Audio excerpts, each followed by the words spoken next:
तो हेलो दोस्तों, नमस्कार। मैं अर्पित मिश्रा स्वागत करता हूं आपका अपने चैनल अर्पित एकेडमी में। तो जैसा कि हम लोग जानते हैं कि हम लोगों ने यूपी में जूनियर असिस्टेंट एग्ज़ाम जो होता है उसके कंप्यूटर सब्जेक्ट की सीरीज चालू की हुई है। और आज ये हमारा कंप्यूटर का आर्टिफिशियल इंटेलिजेंस टॉपिक का दूसरा वीडियो है। पहली वीडियो में हमने आर्टिफिशियल इंटेलिजेंस के प्रमुख शब्दावलियों को समझा था, जो कि एग्ज़ामों में डायरेक्ट पूछी जा चुकी हैं और पूछी जा भी सकती हैं। तो आज हमारी ये दूसरी वीडियो होने वाली है आर्टिफिशियल इंटेलिजेंस के इतिहास से संबंधित। कई पेपरों में, प्रीवियस ईयर एग्ज़ाम में और अन्य एग्ज़ामों में जहाँ पर भी आर्टिफिशियल इंटेलिजेंस का टॉपिक आता है वहाँ पर इसकी हिस्ट्री से संबंधित कई क्वेश्चन पूछे जा चुके हैं। तो ये हमारे लिए पढ़ना इम्पोर्टेंट हो जाता है। और तो इसके लिए मैंने 15 से 20 फैक्ट्स लिए हैं इतिहास से संबंधित, जिसमें आपका हिस्ट्री ऑफ आर्टिफिशियल इंटेलिजेंस पूरा कवर हो जाएगा। तो चलिए शुरू करते हैं आज की वीडियो। तो पहला फैक्ट है 1935। आर्टिफिशियल इंटेलिजेंस की शुरुआत 1935 से होती है। एलन ट्यूरिंग ने एक एब्स्ट्रैक्ट कंप्यूटिंग मशीन के बारे में बताया जिसमें अनंत स्मरण क्षमता तथा एक स्कैनर था। इसका क्या अर्थ है? इसका अर्थ ये है कि पहले तो मैं आपको बता दूं, आर्टिफिशियल इंटेलिजेंस बनाने के लिए या इस तरह की मशीनें बनाने के लिए हमारे पास कुछ इस तरह की डिवाइसें होनी चाहिए जिसमें स्टोरेज ज़्यादा हो, क्षमता कैपेसिटी ज़्यादा हो। तभी हम लोग आर्टिफिशियल इंटेलिजेंस पर आधारित मशीनों या रोबोटों का निर्माण कर सकते हैं। तो एलन ट्यूरिंग ने यही किया। एलन ट्यूरिंग ने 1935 में एक एब्स्ट्रैक्ट कंप्यूटिंग मशीन के बारे में बताया। तो ये मशीन एलन ट्यूरिंग ने ही सबसे पहले बताई, जिसमें अनंत स्मरण क्षमता थी, यानी वो बहुत सारी चीज़ें याद रख सकती थी और उसमें एक स्कैनर भी लगा हुआ था। चलिए आगे अगले फैक्ट की ओर। 1950 में एलन ट्यूरिंग द्वारा ट्यूरिंग परीक्षण दिया गया। ये ट्यूरिंग परीक्षण क्या है, इसको जानते हैं। ट्यूरिंग परीक्षण के द्वारा ही आर्टिफिशियल इंटेलिजेंस की क्षमता को मापा जाता है। ये बहुत ही इम्पोर्टेंट टॉपिक है एग्ज़ाम के पॉइंट ऑफ व्यू से। क्यों? क्योंकि ये हमसे डायरेक्ट पूछा जा सकता है कि आखिर आर्टिफिशियल इंटेलिजेंस की यदि क्षमता नापना हो, उसकी विश्वसनीयता नापना हो, तो हम किस में नापेंगे? तो एलन ट्यूरिंग थे जो 1950 में ट्यूरिंग परीक्षण लेकर आए थे, जिसके द्वारा ही हम आर्टिफिशियल इंटेलिजेंस की क्षमता को माप सकते हैं। तो चलिए चलते हैं आगे। अगला हमारा बिंदु है 1951 का। क्रिस्टोफर स्ट्रेची, ये नाम आपको याद रखना है, क्रिस्टोफर स्ट्रेची। इनके द्वारा आर्टिफिशियल इंटेलिजेंस का पहला प्रोग्राम लिखा गया।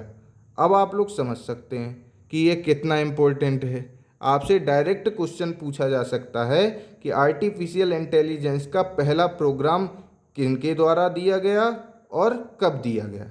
तो सन भी आपको याद रखना है और जिनके द्वारा क्रिस्टोफर स्ट्रेची के द्वारा दिया गया ये भी याद रखना है। अगला हमारा बिंदु है 1956 से। जॉन मैकार्थी ने एआई यानी आर्टिफिशियल इंटेलिजेंस का आविष्कार किया। ये तो हम लोग कल की वीडियो में भी देख चुके थे, जब हमने आर्टिफिशियल इंटेलिजेंस का इंट्रो और उसकी कुछ प्रमुख शब्दावलियों को समझा था।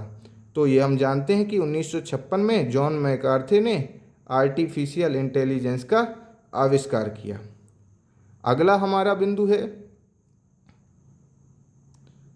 1960। 1960 में क्या हुआ? जॉन मैकार्थी ने प्रोग्रामिंग भाषा लिस्प विकसित की। ये आपको नाम बहुत ज़रूरी है दोस्तों, याद रखना। ये क्वेश्चन प्रीवियस ईयर 2023 के पेपर में पूछा जा चुका है कि आर्टिफिशियल इंटेलिजेंस के लिए किस भाषा का प्रयोग किया जाता है। वहाँ पर 4 भाषाएं आपको ऑब्जेक्ट में दी गई थी, जिनमें से लिस्प भी थी, तो ये याद रखना है कि अगर आ जाए तो आर्टिफिशियल इंटेलिजेंस से संबंधित लैंग्वेज लिस्प है। और इसको किसने दिया था? 1960 में जॉन मैकार्थी ने दिया हुआ था। अगला बिंदु है 1973। फ्रांस के एलन कॉलमेरोट ने प्रोलोग लैंग्वेज, प्रोलोग का मतलब क्या है?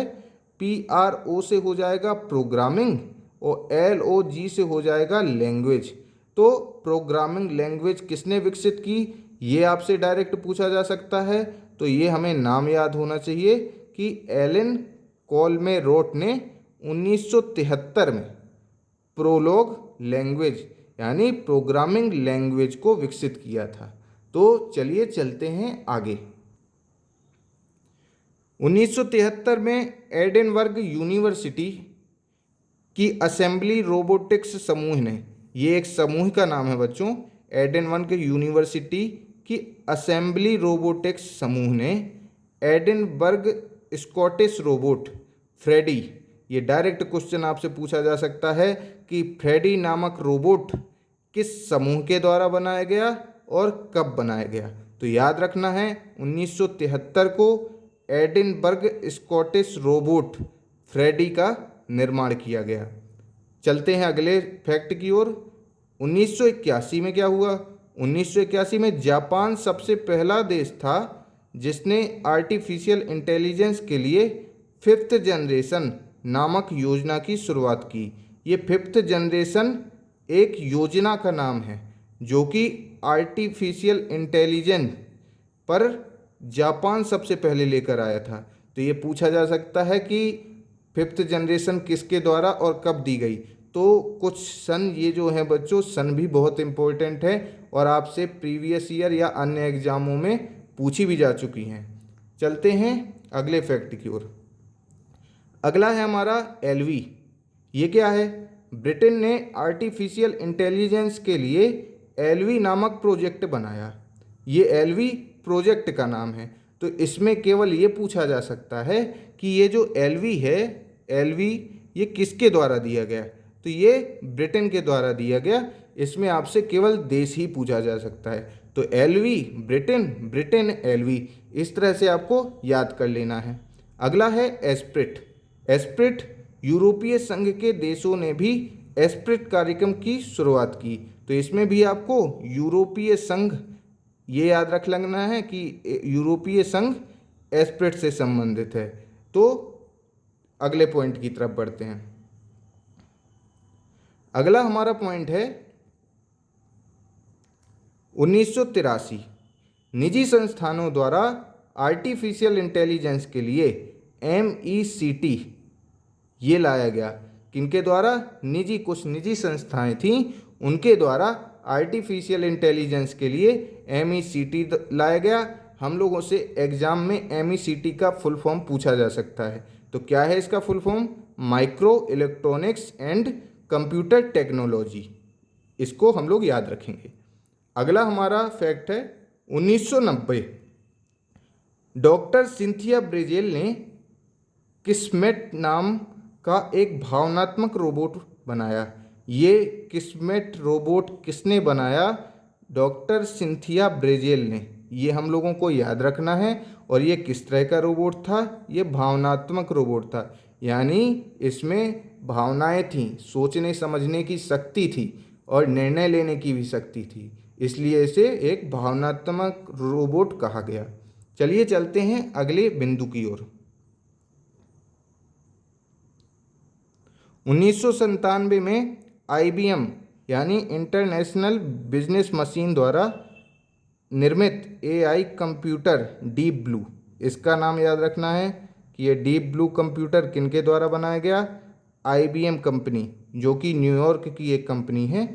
तो ये क्या है डीप ब्लू? ये डीप ब्लू ऐसा कंप्यूटर है जिसने रूस के चेस चैंपियन गैरी कैस्परोव को शतरंज में हरा दिया था। यानी कि एक ह्यूमन रोबोट होते हुए एक ह्यूमन माइंड को हरा दिया था। शतरंज के खेल में डीप ब्लू नामक कंप्यूटर ने रूस के एक चेस चैंपियन था, शतरंज का महान खिलाड़ी, उस गैरी कैस्परोव को शतरंज में हरा दिया था। 2010 में एक्सबॉक्स 360 नामक गेमिंग डिवाइस को माइक्रोसॉफ्ट ने बनाया। तो ये आपको पूछा जा सकता है कि किस डिवाइस को किसके द्वारा बनाया गया, तो ये हम लोगों को याद रखना है। चलिए चलते हैं अगले पॉइंट की ओर। 2010 में क्या हुआ, डीप माइंड एक ब्रिटिश कंपनी थी। डीप माइंड एक ब्रिटिश कंपनी थी जिसका मुख्यालय लंदन में था। इसने क्या किया, 2014 में अमेरिकी कंपनी गूगल ने इसे खरीद लिया। यानी कि ये जो डीप माइंड कंपनी थी ब्रिटेन की, इसको किसने खरीद लिया, अमेरिकी कंपनी ने खरीद लिया। तो जब इसने खरीद लिया तो इसका नाम चेंज कर दिया गया। डीप माइंड जो कंपनी थी अब इसका नाम क्या हो गया, गूगल डीप माइंड। क्यों, क्योंकि अमेरिका की कंपनी जो गूगल थी उसने इसे खरीद लिया, इसलिए डीप माइंड की जगह इसका नाम क्या हो गया, गूगल डीप माइंड। अगला पॉइंट, 2011 में एप्पल द्वारा निर्मित सीरी आर्टिफिशियल इंटेलिजेंस पर आधारित एक वॉइस असिस्टेंट है। ये बहुत इम्पोर्टेंट फैक्ट है। ये कंप्यूटर में आर्टिफिशियल इंटेलिजेंस पे सीधे सीधे कई बार पूछे गए हैं दोस्तों, इसलिए आपको ये याद करना पड़ेगा। तो ये याद रखेंगे कि सीरी जो है वॉइस असिस्टेंट, ये किस कंपनी के द्वारा निर्मित है, एप्पल द्वारा। और कब निर्मित है, 2011 में। अगला 2014 में अमेजोन द्वारा एलेक्सा, हम लोग कहते हैं ना Alexa open the light, Alexa close the light, तो इस तरह एलेक्सा किस कंपनी द्वारा निर्मित है, अमेजन कंपनी द्वारा निर्मित है और 2014 में निर्मित किया गया। अगला हमारा पॉइंट है, अगला पॉइंट है 2016 में गूगल द्वारा निर्मित वॉइस असिस्टेंट का नाम क्या है, गूगल असिस्टेंट। ठीक है दोस्तों, गूगल असिस्टेंट जो हम लोग नॉर्मली अपने मोबाइलों में बोल के सर्च कर लेते हैं, गूगल से कहते हैं हे गूगल सर्च इन यूट्यूब और टॉपिक का नाम बोल देते हैं तो वो हमारे लिए सर्च कर देता है। तो 2016 में गूगल द्वारा निर्मित वॉइस असिस्टेंट का नाम गूगल असिस्टेंट है। 2016 में ही सोफिया के नाम से प्रसिद्ध मानव के समान बुद्धि वाला रोबोट है। सोफिया एक रोबोट का नाम है जो कि किसके द्वारा निर्मित की गई, हैंसन रोबोटिक्स कंपनी है। कौन सी कंपनी है, हैंसन रोबोटिक्स कंपनी है। तो 2016 में हांगकांग की कंपनी है ये याद रखना है आपको। हांगकांग की हैंसन रोबोटिक्स कंपनी के द्वारा सोफिया नामक रोबोट को निर्मित किया गया। सोफिया बहुत इम्पोर्टेंट है हमारे एग्जाम के पॉइंट ऑफ व्यू से दोस्तों, इसलिए आपको इसे याद रखना है। 2017 में क्या हुआ, 2017 में ये जो सोफिया रोबोट बनाया गया था इसको नागरिकता भी प्रदान कर दी जाती है। देखिए दोस्तों कितना महत्वपूर्ण है। और किसके द्वारा नागरिकता प्रदान की जाती है, सऊदी अरब। सऊदी अरब एक देश है, तो ये इसका निर्माण तो किया गया हांगकांग के द्वारा, लेकिन इसको नागरिकता प्रदान की गई सऊदी अरब के द्वारा। तो चलिए चलते हैं अगले पॉइंट की। 2017 में विश्व का पहला रोबोट पुलिस अधिकारी, बताइए पुलिस अधिकारी भी एक रोबोट है। कहाँ पर, रोबोकॉप, ये है रोबोट का नाम। और कहाँ पर है पुलिस अधिकारी, दुबई में। तो ये याद रखना है कि रोबोकॉप एक पुलिस अधिकारी है और ये दुबई का पुलिस अधिकारी है। ठीक है, इसे दुबई पुलिस बल में 2017 में शामिल किया गया था। अगला पॉइंट 2017 का, माइक्रोसॉफ्ट ने आर्टिफिशियल इंटेलिजेंस हेतु प्रोजेक्ट ब्रेन वेव, ये लिखा है ब्रेन वेव है दोस्तों, ब्रेन वेव नामक डीप लर्निंग गतिवर्धन प्लेटफॉर्म लॉन्च किया। तो केवल आपको इसमें ये याद रखने की ज़रूरत है कि प्रोजेक्ट ब्रेन वेव किस कंपनी के द्वारा दिया गया, माइक्रोसॉफ्ट कंपनी के द्वारा दिया गया। तो चलिए चलते हैं अगले बिंदु की। तो ये दोस्तों हमारे आखिरी 4 बिंदु हैं। 2017 में सैमसंग द्वारा निर्मित बिक्सबी या बिक्सबाई कह सकते हैं, आर्टिफिशियल आधारित वॉइस असिस्टेंट है। तो ये याद रखेंगे कि बिक्सबाई किसका वॉइस असिस्टेंट है, सैमसंग कंपनी का। और कब लाया गया, 2017 में। 2020 में क्या हुआ, माइक्रोसॉफ्ट द्वारा Turing natural language generation tool launch किया गया। तो ये याद रखना है, ये ज़्यादा इंपॉर्टेंट नहीं है दोस्तों, ये आप याद रख सकते हैं ये, लेकिन ये ज़्यादा इंपॉर्टेंट नहीं है। कॉर्टाना, ये याद रखेंगे, ये बहुत इंपॉर्टेंट है। कॉर्टाना किस कंपनी से संबंधित है, किसका वॉइस असिस्टेंट है, माइक्रोसॉफ्ट का। तो कॉर्टाना माइक्रोसॉफ्ट। और 1983 में क्या हुआ, अमेरिकी कंपनी द्वारा आर्टिफिशियल इंटेलिजेंस बेस्ड VLSI, ये भी बहुत इंपॉर्टेंट है दोस्तों। VLSI का पूरा नाम भी पूछा जा सकता है, इसका पूरा नाम है very large scale integrated circuit. ये हम लोगों से कई बार एग्जाम में पूछा गया है, तो ये याद करना हमको ज़रूरी हो जाता है। तो दोस्तों ये था आज की हमारी वीडियो, जिसमें हम लोगों ने आर्टिफिशियल इंटेलिजेंस का इतिहास पूरा कवर किया है। हो सकता है दोस्तों ये वीडियो बड़ी हो गई हो और फैक्ट ज़्यादा हो गए हों, लेकिन मैं ये आपको विश्वास दिलाता हूँ और गारंटी लेता हूँ कि इससे आगे आपको एग्ज़ाम में देखने को भी नहीं मिलेगा और इससे आगे आपको कुछ पढ़ने की आवश्यकता नहीं है, ये मैं पूरे विश्वास के साथ कह सकता हूँ। तो यदि ये वीडियो अच्छी लगी हो तो लाइक एंड सब्सक्राइब करके आप मुझे सपोर्ट कर सकते हैं। जय हिंद, धन्यवाद।